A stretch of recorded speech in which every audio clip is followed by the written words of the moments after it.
माननीय सभापति महोदय, अध्यक्ष जी, जाने वाले कोई नहीं रोक पाएगा। आप तो अपना भाषण दीजिए। महोदय, सबसे पहले मैं आपका धन्यवाद करना चाहता हूं कि आपने महामहिम राष्ट्रपति के अभिभाषण के धन्यवाद प्रस्ताव पर मुझे बोलने का मौका दिया। मानवर, इस सदन में बोलते हुए सबसे पहले मैं महाकुंभ में हुई दुखद घटना को स्मरण करना चाहता हूं। उन सभी श्रद्धालुओं और भक्तों को मेरी भावपूर्ण श्रद्धांजलि।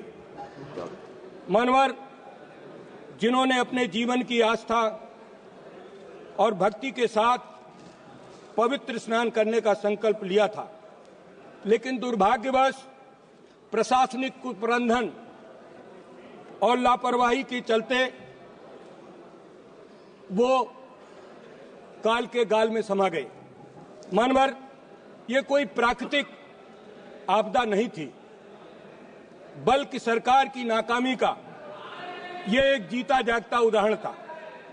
महाकुंभ, जिसे दुनिया का सबसे बड़ा आध्यात्मिक आयोजन माना जाता है, जो लाखों करोड़ों श्रद्धालुओं की आस्था और विश्वास का केंद्र है, ये केवल एक धार्मिक आयोजन नहीं था, बल्कि भारत की सांस्कृतिक और आध्यात्मिक धरोहर का प्रतीक है। परंतु जिस प्रकार की अव्यवस्था इस बार रही, वो न केवल दुर्भाग्यपूर्ण है, बल्कि सरकार की संवेदनशीलहीनता और प्रशासनिक कुप्रबंधन को उजागर करती है। मानवर, क्या यह सरकार को पता नहीं था कि इतने विशाल आयोजन में भारी संख्या में श्रद्धालु आएंगे? क्या योजनाएं केवल कागज में बनती हैं, जो जमीनी स्तर पर कुछ नहीं है? मानवर, इस महाकुंभ में बड़ी बड़ी बातें की गई कि हम इस तरीके का प्रबंधन कर रहे हैं, लेकिन आज तक सरकार ने महाकुंभ में मरने वालों की सूची जारी नहीं की। हमारे नेता माननीय अखिलेश यादव जी ने सदन में पहले दिन कहा था कि महाकुंभ पर चर्चा हो। ये दुनिया का बड़ा मेला, इस मेले में इतनी बड़ी अव्यवस्था, डबल इंजन की सरकार, और डबल इंजन की सरकार में जिस तरीके का जनता के साथ मजाक हुआ, ये घोर निंदनीय है। मानवर, इस सरकार में असफलताओं की बहुत लंबी सूची है। मानवर, शिक्षा, जो किसी राष्ट्र की बुनियाद होती है, आज भ्रष्टाचार की गर्त में जा चुकी है। हर प्रतियोगी परीक्षा में मानवर मजाक बनकर रह गई है। मानवर, बिहार से लेकर उत्तर प्रदेश, महाराष्ट्र, गुजरात में जगह जगह पेपर लीक हो रहे हैं। सरकार ने एनटीए, नेशनल टेस्टिंग एजेंसी का गठन बड़े बड़े वादों के साथ होते कहा गया। मानवर, ये संस्था निष्पक्षता, पारदर्शिता की नई मिसाल कायम करेगी, लेकिन आज ये हालत है कि परीक्षा प्रारंभ होने से पहले ही सोशल मीडिया में पेपर लीक हो जाते हैं। क्या यही सरकार की पारदर्शिता है? क्या यही डिजिटल इंडिया का सच है? नीट की परीक्षा, जो लाखों छात्रों के मेडिकल के करियर को भविष्य तय करती है, उसके बार बार पेपर लीक की घटनाएं होती हैं। मानवल, रेलवे भर्ती, एसएससी की परीक्षा, यूजीसी, नेट, कोई भी परीक्षा इस सरकार की अक्षमता से बच नहीं पाई है। एनटीए को स्थापित करने पर सरकार ने जो बड़े बड़े दावे किए थे, वो मानवर खोखले निकले। मानवर, महामहिम राष्ट्रपति के अभिभाषण में किसानों की फसलों के मूल्य के एमएसपी की गारंटी का कोई जिक्र नहीं है। लगातार देश के किसान, करोड़ों किसान इस बात की आशा लगाए बैठे हैं कि भारतीय जनता पार्टी ने चुनाव के समय जो कहा था कि हम एमएसपी की गारंटी देंगे, स्वामीनाथन आयोग की रिपोर्ट लागू करेंगे, हम किसानों को लाभकारी मूल्य देंगे, लेकिन आज हमारे देश का किसान दर दर की ठोकरें खा रहा है। आज पूरे देश के अंदर किसानों में जिस तरीके की निराशा है, वो लोकतंत्र के लिए बहुत ही शर्मनाक घटना है। मानवर भारतीय जनता पार्टी के बड़े बड़े नेता जो इस देश को और प्रदेश को चलाते हैं, जब चुनाव में जाते हैं, चुनाव में कहते हैं हम किसानों को लाभकारी मूल्य देंगे, हम किसानों को मालो माल कर देंगे, लेकिन आज भारतीय जनता पार्टी ने आय दुगुना करने की बात भारतीय जनता पार्टी ने किया था। आज ये देश किसानों का देश, जिस देश के किसानों के साथ भारतीय जनता पार्टी जिस तरीके का दोहरा मापदंड अपनाए है, उससे हमारे लोकतंत्र को बहुत आघात पहुंचा है। मानवर आज हम उत्तर प्रदेश के फतेहपुर जिले से लोकसभा के सदस्य चुनकर आए हैं। हमारे नेता अखिलेश यादव जी ने अपने जमाने में किसानों को खाद, बीज, कीटनाशक दवाओं का लगातार प्रबंध किया था, लेकिन आज उत्तर प्रदेश में अभी बुआई के समय खाद की जितनी बड़ी किल्लत हुई, डीएपी मिली नहीं, यूरिया ब्लैक में मिल रही है, किसानों को पानी नहीं मिला, लेकिन भारतीय जनता पार्टी ने इस पर कोई ध्यान नहीं दिया। डबल इंजन की सरकार डबल असत्य भाषण पर विश्वास करती है। आज भारतीय जनता पार्टी लगातार जिस तरीके का काम किसानों के साथ कर रही है, मानवर हम किसान के बेटे हैं, हमारे यहाँ आज किसानों के साथ डबल दुख हो रहा है। मानवर हमारे जिले में, हमारे प्रदेश में छुट्टा जानवरों से किसानों की फसलें बर्बाद हो जाती है, लेकिन वो हमारे किसानों की फसलों को फसल बीमा के अंतर्गत उनको कोई लाभ नहीं मिलता है। मानवर इसका जिक्र इस हमारे जो महामहिम राष्ट्रपति का भाषण है, इस पर इसका कोई भी जिक्र नहीं है।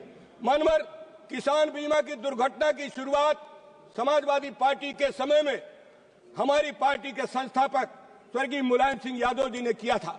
पहले किसानों को कोई भी दुर्घटना का बीमा का लाभ नहीं मिलता था, लेकिन माननीय मुलायम सिंह यादव जी ने किसानों को बीमा दुर्घटना के नाम पर 1 लाख की राशि निर्धारित की थी, जिसे बढ़ाकर समाजवादी पार्टी के राष्ट्रीय अध्यक्ष माननीय श्री अखिलेश यादव जी ने 5 लाख रुपया कर दिया था। समय बीत गया, बीतता जा रहा है, महंगाई बढ़ती जा रही है, लेकिन किसान बीमा दुर्घटना पर आज वो 5 लाख की राशि लगातार वही बनी हुई है। हमारी मांग है कि किसान बीमा दुर्घटना की राशि को कम से कम 15 लाख रुपया करना चाहिए। मानवर भारतीय जनता पार्टी ने कहा था कि हम मुफ्त सिंचाई देंगे, किसानों को हम मुफ्त सिंचाई देंगे, लेकिन आज उत्तर प्रदेश में मुफ्त सिंचाई नहीं है। बिजली महंगी हो गई, डीजल का दाम बढ़ गया, खाद का दाम बढ़ गया, लेकिन किसान परेशान है। आज भारतीय जनता पार्टी ने मुफ्त सिंचाई की बात करके किसानों के साथ बहुत बड़ा मजाक किया है। मानवर समाजवादी पार्टी के नेता ने अखिलेश यादव जी ने उत्तर प्रदेश के किसानों को सरकारी नलकूपों का पानी और नहरों का पानी फ्री किया था, और उसी समय के बाद भारतीय जनता पार्टी ने चुनाव के समय कहा था कि हम किसानों को निजी नलकूपों का भी बिजली का बिल माफ करेंगे। आज उत्तर प्रदेश कृषि प्रधान प्रदेश है, लेकिन किसानों को बिजली फ्री नहीं मिल रही है और उनके ऊपर बिजली का भार दुगुना किया जा रहा है, और निजी नलकूप धारक के ऊपर बिल लगाया जा रहा है। जो किसान ट्यूबवेल उनके वो फेल हो चुके हैं, उनके ऊपर भी बिजली के बिल लगाए जा रहे हैं। मानवर उत्तर प्रदेश किसानों का प्रदेश है।